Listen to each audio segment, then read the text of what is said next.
بسم اللہ الرحمن الرحیم۔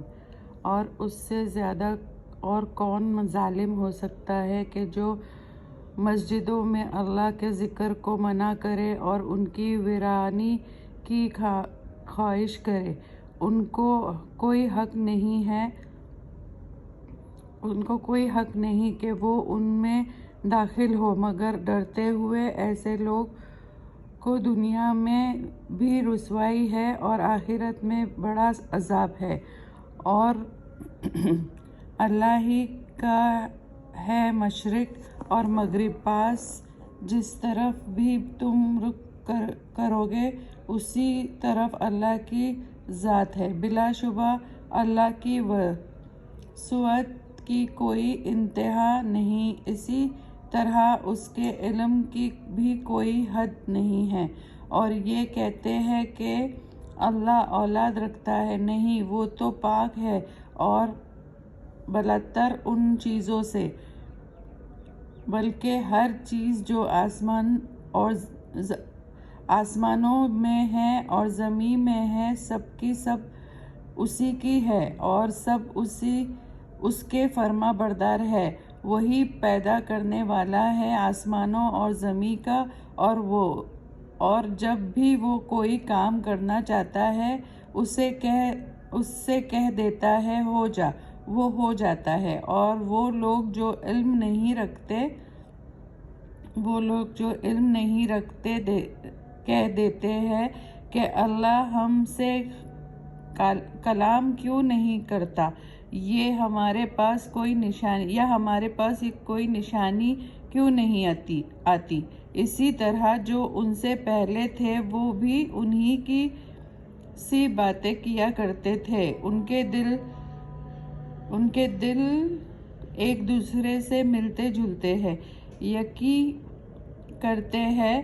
ان کو سمجھانے کے لیے ہم نے یہ نشانیاں بیان کر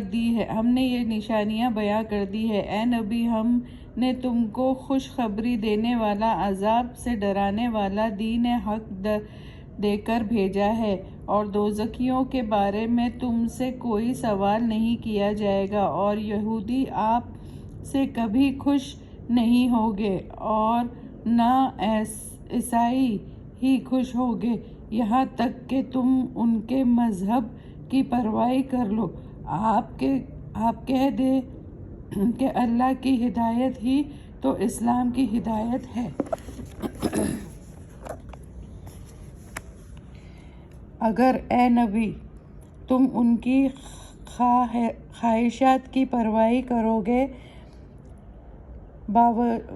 باوجود یہ کہ تم پاس ہماری وحی پہنچ چکی ہے، تو آپ تو اللہ کے عذاب سے بچنے والا نہ کوئی دوست ہوگا اور نہ کوئی مددگار ہوگا۔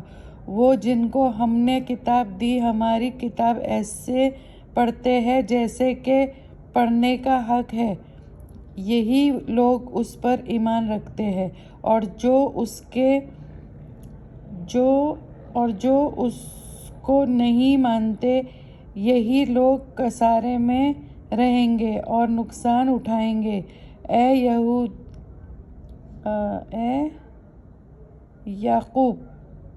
یعقوب کی اولاد، تم میرے وہ احسان یاد کرو جو میں نے تم پر کیا ہے، اور نیز میں سے ساری دنیا جہاں والوں پر تم کو فاقیت اور عزت عطا کی، اور تم اس دن سے ڈرو جب کوئی کسی کے کام نہ آئے گا اور نہ اس سے کوئی معاوضہ لیا جائے گا، اور نہ اس کو کسی کی کوئی سفارش کام آئے گی، اور نہ کسی کو کسی کی مدد ملے گی۔ اور جب ابراہیم نے چند باتوں میں اس کے رب نے آزمائش کی تو وہ ان سب میں پورے اترے۔ اللہ نے کہا کہ میں تم کو لوگوں کا امام بناؤں گا، تو ابراہیم نے کہا میری اولاد میں سے بھی بنائیے، تو فرمایا میرا عہد ظالموں کے لیے نہیں ہوتا۔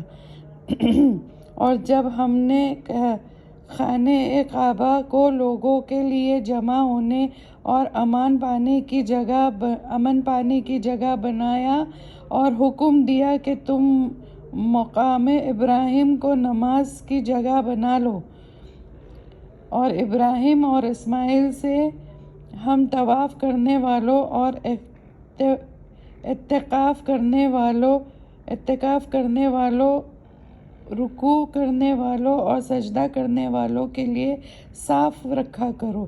اور جب ابراہیم نے دعا کی کہ اے میرے رب، اس شہر کو امن کی جگہ بنا دے، اور جب اللہ پر اور روز آخرت پر ایمان لائے ان کے کھانے کے لیے اس شہر میں میوے عطا فرما۔ اللہ نے کہا کہ جو کافر ہو جائے اس کے لیے بھی میں کسی قدر فائدہ پہنچاؤں گا، پھر اس کو عذاب دوزخ کے لیے مجبور کروں گا، اور وہ بہت بری جگہ ہے۔